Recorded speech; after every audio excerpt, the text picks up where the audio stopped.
Bonjour à toutes. Aujourd'hui, nous allons continuer le nail art de la Saint-Valentin que j'avais réalisé en fait à base de vernis et de peinture acrylique ainsi que du scotch. Donc un nail art relativement facile à réaliser et assez rapide. Donc là, ce qu'on va faire en fait, c'est un 3D en forme de cœur. Donc je vais réaliser plusieurs petits cœurs. Donc pour cela, ce qu'il vous faut, c'est de la résine acrylique, donc de la poudre, ainsi qu'un liquide monomère. Donc je vais le réaliser par contre sur un vernis semi-permanent, donc ça a tendance un petit peu à glisser, donc on va essayer de voir ce que ça donne. Donc pour cela, je trempe mon pinceau dans le liquide monomère, puis dans ma poudre, en faisant attention de bien mettre que sur un seul côté du pinceau.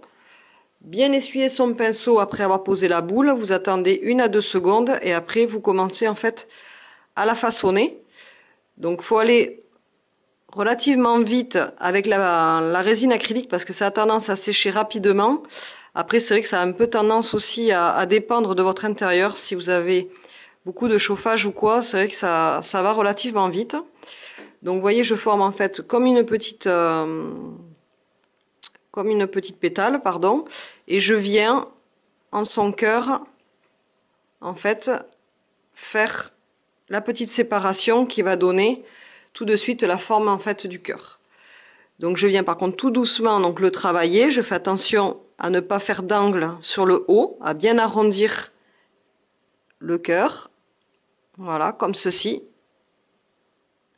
Et là, la résine est déjà sèche, donc je ne veux plus la travailler. Donc comme je vous disais, ça va quand même relativement vite. Donc on va en faire plusieurs comme ça. Donc après, c'est à vous de voir si vous voulez avoir le pic un peu plus long ou pas. Moi personnellement, je vais refaire un contour noir autour pour être en adéquation avec le reste du nail art. Donc je vais rallonger la petite pointe ici avec ma peinture acrylique et je vais continuer donc à faire en fait une descente de cœur sur mon ongle. Donc quand on a fini ces cœurs et qu'on a passé un petit coup de ponceuse dessus ou de lime, on vient en fait faire le pourtour de ces cœurs avec de la peinture acrylique. Donc là, c'est de la polycolore noire. Et on va venir tout doucement, donc avec de la peinture par contre toujours assez diluée quand même pour faire les traits relativement fins. On va venir faire le contour en fait du cœur pour rappeler le motif précédent. Donc ça va donner en plus encore un peu plus de volume en fait à votre 3D.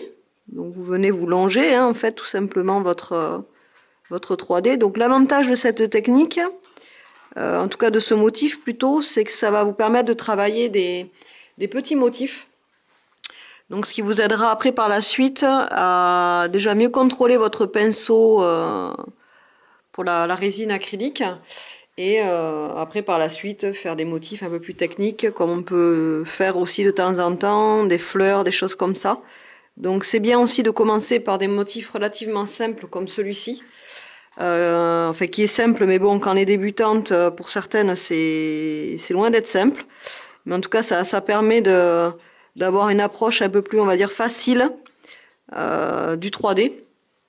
Ça permet vraiment de bien utiliser son pinceau à plat, de limer après aussi son 3D, voilà, vraiment de travailler sur des petits motifs. Voilà, donc là je vais faire tout le tour de mes 3 cœurs. Donc dès qu'on a terminé, qu'on a bien attendu que ça sèche en fait le noir autour des cœurs 3D, on va venir passer un top coat mat. Donc on va faire l'inverse en fait des autres. J'avais fait un fond mat et les cœurs donc en brillant. Là, si vous voulez, si vous mettez du brillant en fait sur du 3D, ça a tendance à gâcher un petit peu votre motif. Donc là, ce qu'on fait, c'est qu'on passe bien autour pour éviter que le noir parte à l'eau. Parce que vous savez que tout ce qui est acrylique en fait part à l'eau. Donc on vient bien faire les pourtours, quitte à passer après, parce que bon, vu que là on met quand même du matifiant un petit peu partout, moi ce que je fais c'est qu'après je reviens avec un pinceau fin, repasser là par contre avec du top coat brillant, cette fois-ci, autour sur le rouge. Parce que là j'ai débordé un petit peu pour que justement ça monte bien sur le noir. Donc je vais prendre en fait, moi c'est du sèche-vite là que je prends, mais vous pouvez prendre un top coat, après c'est vraiment au choix. Et on va venir avec un pinceau un petit peu fatigué, passer autour des cœurs en fait, hein, pour redonner quand même de la brillance en fond. Voilà, donc cette vidéo maintenant est terminée. Je vous dis donc à très bientôt. La prochaine fois, on essaiera de faire des fleurs. Donc peut-être un peu plus sur du niveau 2 voire 3. On va pas faire de la fleur classique, on va essayer de faire quelque chose d'un petit peu plus poussé. J'essaierai de prendre du temps comme là pour la vidéo pour bien vous expliquer. Sinon, en attendant, essayez de faire des motifs relativement faciles comme cela. Ça va vous permettre justement de doser votre poudre, de doser votre monomère et surtout aussi de doser votre geste. Vous apprendre à bien travailler avec le plat du pinceau et avec la tranche vraiment quand on en a besoin.